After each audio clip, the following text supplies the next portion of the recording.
दर्शकवृन्द नमस्ते। नियमित बसाई कार्यक्रम 6 प्रश्नमा स्वागत छ। म निमा काफले।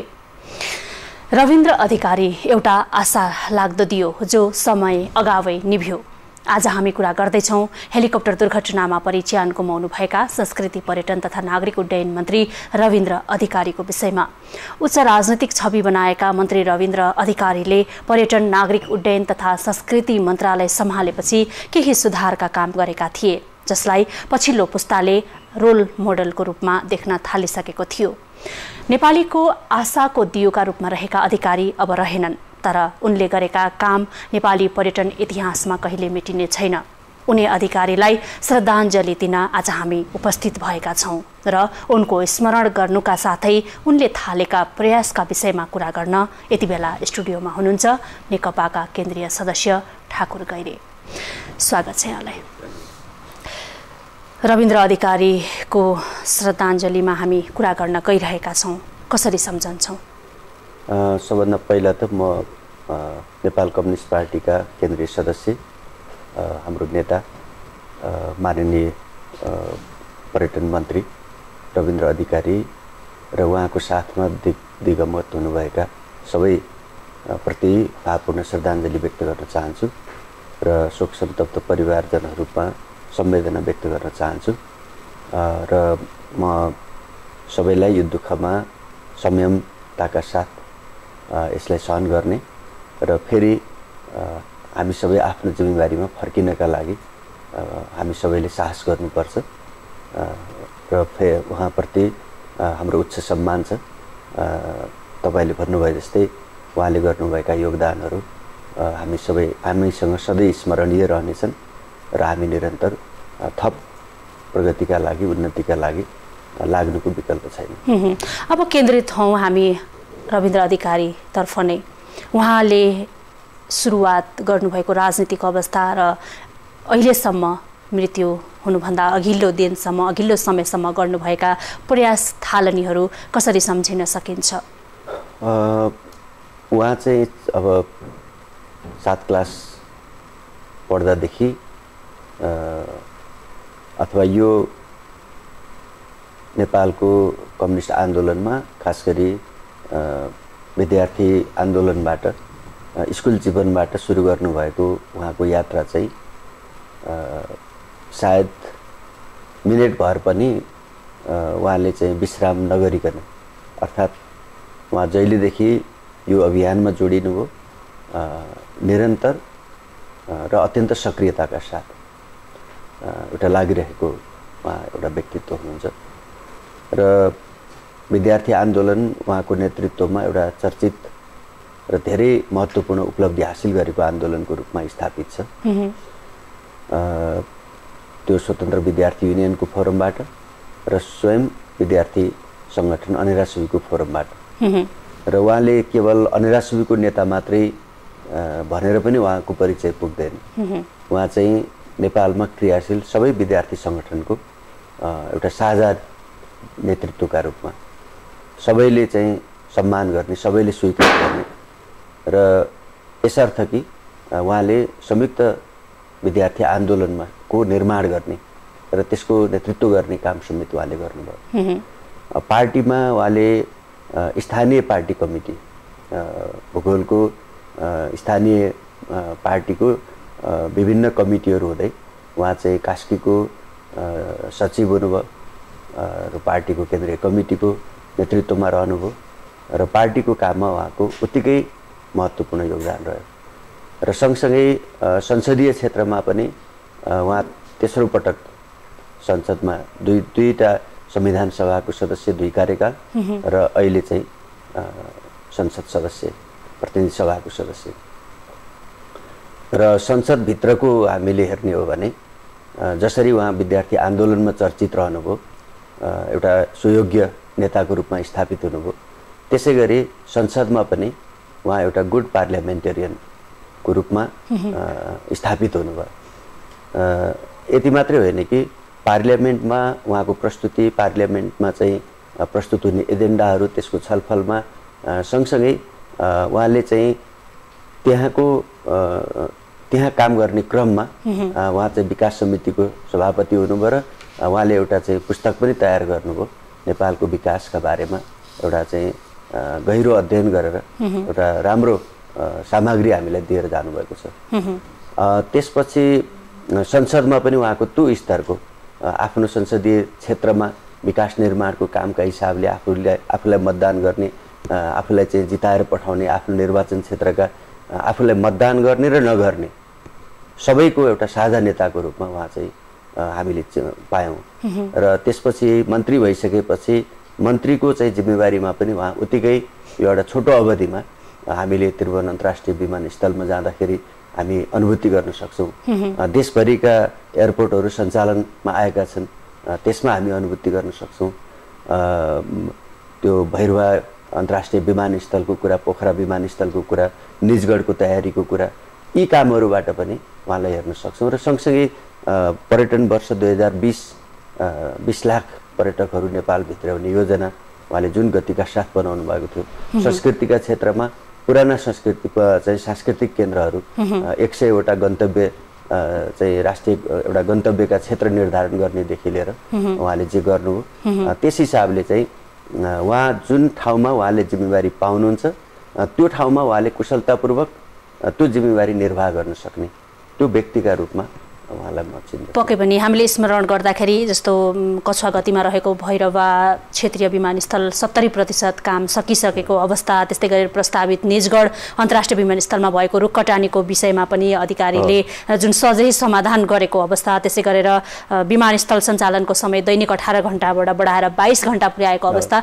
यी प्रत्यक्ष अप्रत्यक्ष जुन काम गर्दै हुनुहुन्थ्यो यसले पक्कै पनि एउटा अपूरणीय क्षति त पक्कै पनि भएको छ। र अब यसलाई साकार पार्नका लागि, यसलाई उहाँको सपनालाई, उहाँले देखेका सपनालाई, देखाएका सपनालाई साकार पार्नका लागि अबको बाटो के हुन्छ, कसरी अगाडि बढ्नु पर्दछ, कसरी गर्न सकिन्छ? वास्तवमा हामीले चाहिँ हाम्रो पुस्ताको एउटा भरोसायोग्य, एउटा ज्यादै अब्बल र भोलिको नेतृत्व हामीले गुमाएका छौँ। यो क्षतिलाई पुरा गर्न हामीलाई धेरै ठुलो मेहनत आवश्यक छ। तर पनि हामी आज रविन्द्र अधिकारी भौतिक रूपमा हामी रहनुभएको छैन, उहाँप्रति श्रद्धाञ्जली गरिरहेका छौँ। तर उहाँले गर्नुभएका जे योगदानहरू हुन् ती हाम्रो बिचमा सधैँ चाहिँ सदा सर्वदा स्मरणीय त छन् नै।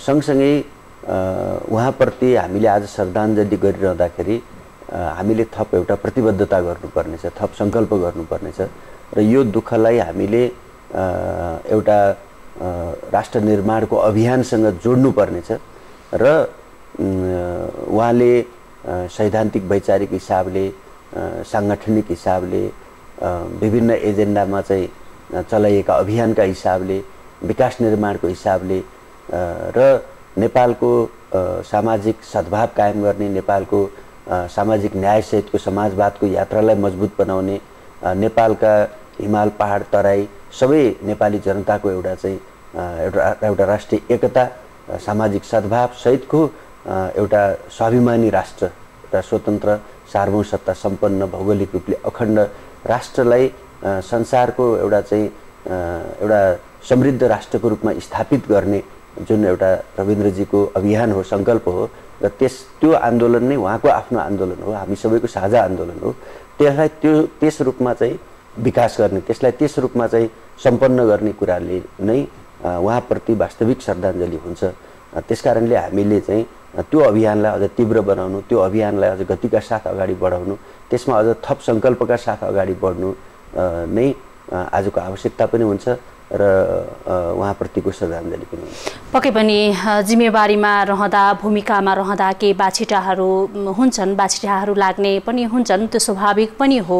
र विमानस्थल सुधारका कुराहरू, सानोभन्दा सानो जस्तो सिटहरू राख्ने व्यवस्था, त्यसै गरी शौचालयका कुरा, यी कुराहरूले गर्दाखेरि प्रत्यक्ष जनजीवनमा प्रभावित हुने खालका कामहरू उहाँले गर्नुभएको थियो, त्यो सकारात्मक पक्ष हो। तर मृत्यु एउटा मात्रै सत्य कुरा हो जो चाहिँ हर उसमा आइपर्छ।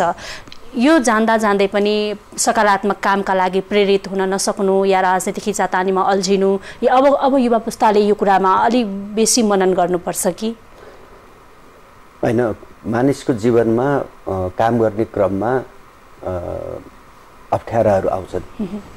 हामी त्यो अप्ठ्यारासँग जुझ्दै आएकै हौँ र रविन्द्रजी स्वयं धेरै ठुला अप्ठ्याराहरूसँग जुझ्दै धेरै ठुला चाहिँ सङ्कटहरूलाई पराजित गर्दै उहाँ पनि यहाँसम्म आउनुभएको हो र उहाँलाई अवश्य पनि तपाईँले भन्नुभए जस्तै काम गर्ने क्रममा एक स्वाभाविक रूपले कमी कमजोरीहरू रहन्छन्, तर मान्छेले भएका कमीहरूलाई स्वीकार्दै अगाडि बढ्ने गर्छ कि भएका कमजोरीलाई ढाकछोप गर्छ भन्दा रविन्द्रजी एउटा यस्तो व्यक्ति हो जसले भएका कमीलाई स्वीकार गर्छ तर फेरि अगाडि बढ्छ। दोस्रो, कतिपय समस्याहरू छन् भने पनि त्यसको निष्पक्ष छानबिन, त्यसको एउटा चाहिँ वास्तविक सत्य तथ्यमा पुग्ने र त्यसलाई चाहिँ फेरि हामीले निदान गरेर अगाडि बढ्ने कुरा नै असल मानिसको कर्तव्य हुन्छ। त्यसकारणले उहाँको कुरा गरिरहँदाखेरि उहाँसँग म त धेरै लामो समयदेखि म सङ्गतमा छु कि उहाँमा एउटा हामीले चिन्दाखेरिको रविन्द्र अधिकारी यस्तो हो कि आफ्नो सर्वस्व गुमाउन तयार हुने तर अरूको कसैको पनि चाहिँ रौँ बराबर पनि कसैको खोट्याउन इच्छा नराख्ने एउटा त्यस्तो पारदर्शी, एउटा सबैसँगको मिलनसार र देशप्रति ज्यादै चाहिँ इमान्दार र ज्यादै ठुलो इच्छा शक्ति भएको एउटा देशभक्त, एउटा प्रगतिशील, एउटा मार्क्सवादी ज्ञानबाट ज्यादै शिक्षित दीक्षित एउटा प्रशिक्षकको रूपमा, एउटा शिक्षकको रूपमा, मार्क्सवादको एउटा असल शिक्षकको रूपमा स्थापित व्यक्तित्व हुनुहुन्छ। त्यसैले उहाँसँगको मेरो लामो सहयात्रामा हामी धेरै नजिकको सहयात्रामा रह्यौँ। त्यस हिसाबले उहाँबाट हामीले सिक्ने कुराहरू धेरै छन् भन्छु मैले।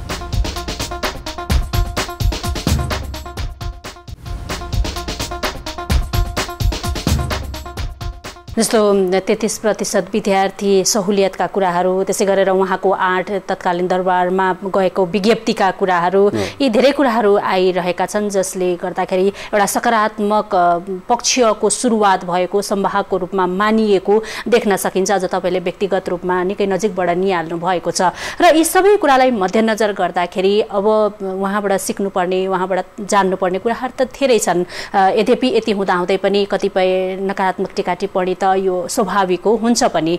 अबको पुस्ताले जस्तो तपाईँहरू नै राजनीतिमा अग्रसर भइरहनु भएको छ, यो पुस्ताले कसरी हेर्नुपर्छ, कसरी अगाडि बढ्नुपर्छ जस्तो लाग्छ? यसमा एउटा चाहिँ कुरा, एउटा भनौँ न, सबैले चर्चा परिचर्चा हुँदाखेरि तपाईँले सायद सङ्केत गर्न खोज्नुभएको होला। एउटा उहाँले चाहिँ उहाँको मृत्यु, उहाँको देहावसान यति छिटो भयो कि उहाँले एउटा अब उहाँ चाहिँ संस्कृति पर्यटन मन्त्री भएको समयमा पहिलेदेखि प्रक्रिया प्रारम्भ भएर खरिद भइसकेको व्हाइट बडी जहाज नेपाल भित्रियो। त्यसलाई उहाँले रिसिभ गर्नुभयो। त्यससँग उठेका प्रश्नहरू, त्यससँग जोडिएका प्रश्नहरूको क्लियरिफाई उहाँले गर्न पाउनु भएन। यो एउटा उहाँसँग एउटा त्यो ठाउँमा भएको कारणले जोडिएको, पर्यटन मन्त्रालयको जिम्मेवारीमा उहाँ अहिले रहनुभएको कारणले जोडिएको एउटा विषयलाई हेर्न सकिन्छ। तर त्यो विषय फेरि पनि छानबिनमै छ र त्यो चाहिँ त्यसको स्पष्ट हाम्रो बिचमा आउने नै छ। हामीलाई एउटा विश्वास छ कि उहाँलाई हामीले जे चिन्छौँ त्यसमा उहाँ त्यही रूपमा नै उहाँलाई हामीले पाउँछौँ भन्ने त्यो मलाई विश्वास छ आज पनि। दोस्रो, तपाईँले सङ्केत गर्नुभए जस्तै उहाँको लिडरसिपमा अनिरा सुब्बीमा काम गर्दाखेरि एउटा त उहाँको लिडरसिपमा अनिरा सुब्बी उहाँ नै नेतृत्वमा रहँदा 30 वर्षे पञ्चायती व्यवस्था ढल्यो, नेपालमा लोकतन्त्र आयो। दोस्रो, त्यसपछि उहाँको लिडरसिपमा हामीले केही महत्त्वपूर्ण उपलब्धि, धेरै ठुला चाहिँ राजनीतिमा नेपालको सन्दर्भमा पछिसम्म उल्लेख्य रहने घटनाहरू भए। जस्तो तत्कालीन सरकारले प्रस्तुत गरेको राष्ट्रघाती नागरिकता विधेयक फिर्ता गराउने आन्दोलन, नेपालको 62 ठाउँमा भारतले सीमा अतिक्रमण गरेको पहिचान गर्ने, त्यसको नक्साङ्कन गर्ने र त्यो ठाउँमा मातृभूमिको सन्देश सञ्चालन गर्ने कुरा, कालापानी मार्चमा गर्ने बेला पनि उहाँ अखिलको लिडरसिपमा हुनुहुन्थ्यो र त्यसपछि गएर चाहिँ लक्ष्मणपुर बाँध भारतले एकतर्फी रूपले बाँधिरहेको बेला 10,000को जुलुस लिएर गएर त्यसलाई चाहिँ त्यो कुरा रोक्ने आन्दोलनको कुरा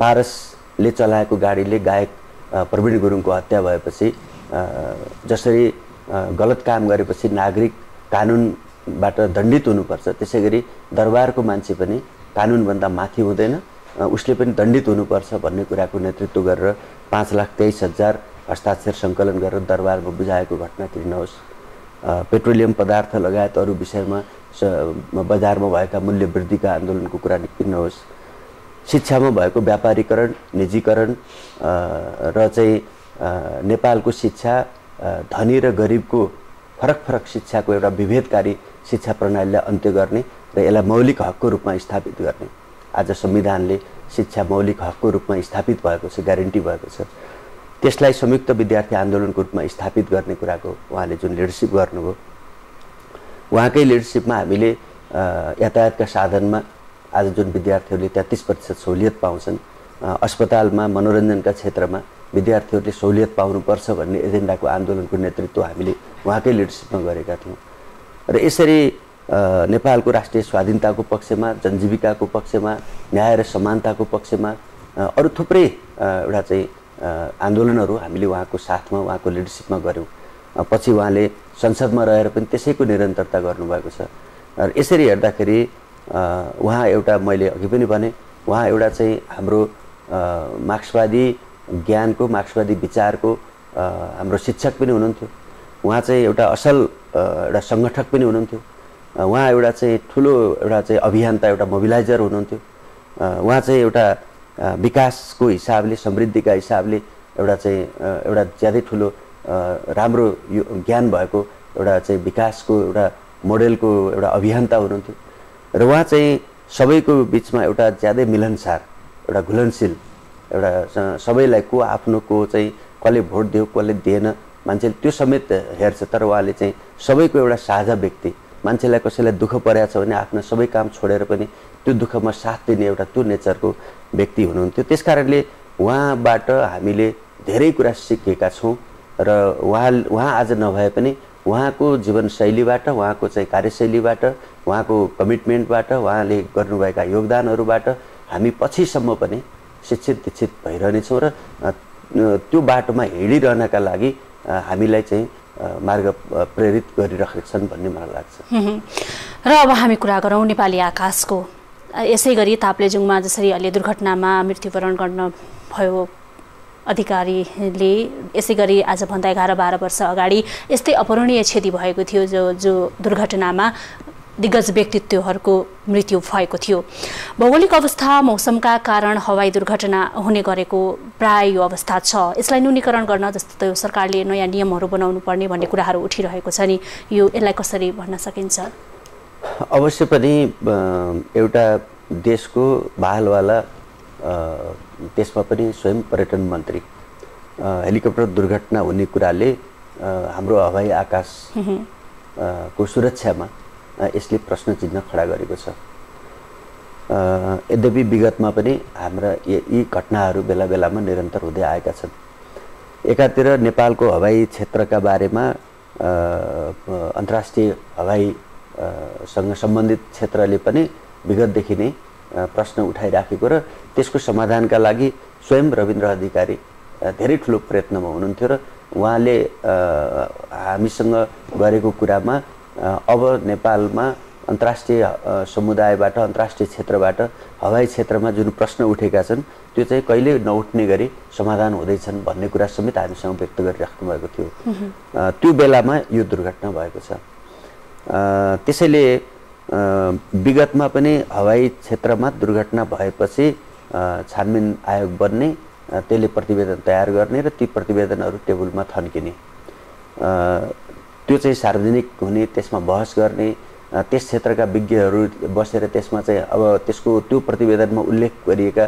समस्याहरूको निदान कसरी गर्ने भन्ने विषयमा योजना बनाउने त्यसअनुसार चाहिँ एउटा त्यस क्षेत्रमा जागरण ल्याउने त्यस क्षेत्रमा सुधार ल्याउने कुराका लागि पहल कदमी कम हुने जुन हाम्रो विगत छ। यसपालिको छानबिन समितिले यो घटनासित सँगसँगै नेपालको समग्र हवाई क्षेत्रलाई थप विश्वासिलो, थप भरपर्दो र थप सुरक्षित बनाउन के गर्नुपर्छ भन्ने तहसम्म, त्यसको गहिराईसम्म गएर यसको अध्ययन गर्ने र त्यसका आधारमा चाहिँ आगामी दिनमा योजना बनाउने हिसाबले हामी अगाडि बढ्नुपर्छ। त्यसका लागि म अनुरोध गर्न चाहन्छु। र अन्तमा यो दुर्घटनाको न्यूनीकरणका कुराहरूदेखि लिएर मृत्युवरणसम्मका कुरासम्म आइपुग्दाखेरि अब आज रविन्द्र अधिकारीलाई हामीले उहाँले गरेका कामहरूको स्मरण गर्ने र सकारात्मक पहललाई साकार पार्ने कुरामा रहने बाहेक अहिले अरू हाम्रो उसबाट तर्फबाट के गर्न सक्छौँ जस्तो लाग्छ? होइन, अहिले त अब तपाईसँग अहिले कुरा गरिरहँदा पनि कतै यहाँबाट निस्केपछि बाटोमा रविन्द्र अधिकारीसँग भेट भइहाल्छ कि भन्ने खालको त्यो एउटा उहाँको निधनप्रति अविश्वास हामीसँग अझै पनि कायम छ। तर त्यो सम्भव छैन, उहाँ हामीबाट हामीले गुमाइसकेका छौँ। यो परिस्थितिमा हामीले चाहिँ गर्ने कुरा अथवा हामीले सम्झिने कुरा अथवा आगामी दिनमा हामीले बनाउने योजनाका कुरा महत्त्वपूर्ण कुरा हुन्। र फेरि पनि यो दुःखलाई सहन गर्नु, फेरि लडेको ठाउँबाट धुलो टक्क्याएर उठेर हिँड्नुको विकल्प फेरि हामीसँग छैन। त्यसैले नेपालको यो हवाई क्षेत्रलाई थप सुरक्षित बनाउने, थप विकसित गर्ने र चाहिँ यसलाई सुरक्षित बनाउने कुरा त एउटा महत्त्वपूर्ण कुरा भइहाल्यो। त्यस्तो सँगसँगै हामीले संविधानमै अब हामी समाजवादमा पुग्ने हो, अबको हाम्रो यात्रा समाजवाद हो भनेका छौँ र हामीले नेकपाले त्यसमा थप हामीले सामाजिक न्यायसहितको समाजवाद, वैज्ञानिक समाजवादको कुरा गरिरहेका छौँ र त्यो आन्दोलनको नेता हो रविन्द्र अधिकारी।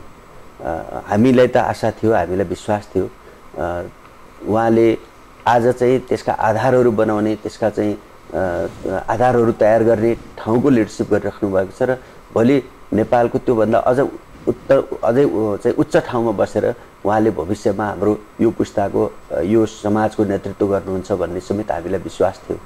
तर आज हामीले उहाँलाई गुमाएका छौँ र यो परिस्थितिमा हामीले चाहिँ आगामी दिनमा उहाँले सङ्कल्प गर्नुभएको, हाम्रो पार्टीले सङ्कल्प गरेको, हामी सबैले निर्माण गर्न खोजेको एउटा भ्रष्टाचारबाट मुक्त समाज, विभेदबाट मुक्त समाज र एउटा चाहिँ सिङ्गो देशको हिमाल पहाड तराई सबैको बिचमा एकताबद्ध भएको सामाजिक न्याय, सद्भाव र समृद्ध नेपाल निर्माण गर्ने अभियानमा हामी थप दृढताका साथ अगाडि बढ्ने कुरा नै आजको आवश्यकता हो र त्यो नै रविन्द्रजीप्रतिको सम्मान पनि हुन्छ, उहाँप्रतिको श्रद्धाञ्जली पनि हुन्छ र हामीले हाम्रो अभियानलाई सफल बनाउन पनि सक्छौँ। समय र संवादका लागि धन्यवाद। धन्यवाद। दर्शकवृन्द, रविन्द्र अधिकारी एउटा आशालाग्दो दियो जो समय अगावै निभ्यो। आज हामी कुरा गरिरहेका थियौँ संस्कृति, पर्यटन तथा नागरिक उड्डयन मन्त्री रविन्द्र अधिकारीको विषयमा। उच्च राजनीतिक छवि बनाएका मन्त्री रविन्द्र अधिकारीले पर्यटन, नागरिक उड्डयन तथा संस्कृति मन्त्रालय सम्हालेपछि केही सुधारका काम गरेका थिए, जसलाई पछिल्लो पुस्ताले रोल मोडलको रूपमा देख्न थालिसकेको थियो। नेपालीको आशाको दियोका रूपमा रहेका अधिकारी अब रहेनन्, तर उनले गरेका काम नेपाली पर्यटन इतिहासमा कहिले पनि मेटिने छैन। उनी अधिकारीलाई श्रद्धाञ्जली दिन र उनले गरेका काम र उनले थालेका प्रयासका विषयमा कुरा गर्नका लागि हामीसँग स्टुडियोमा हुनुहुन्थ्यो नेकपाका केन्द्रीय सदस्य ठाकुर गैरे। रविन्द्र अधिकारी सहित हेलिकप्टर दुर्घटनामा परि मृत्यु भएका अन्य 6 जना सबैमा हाम्रो हार्दिक श्रद्धाञ्जली। कार्यक्रम 6 प्रश्नको समय सकिएको छ। हामी निरन्तर न्युजमा छौँ। नमस्ते।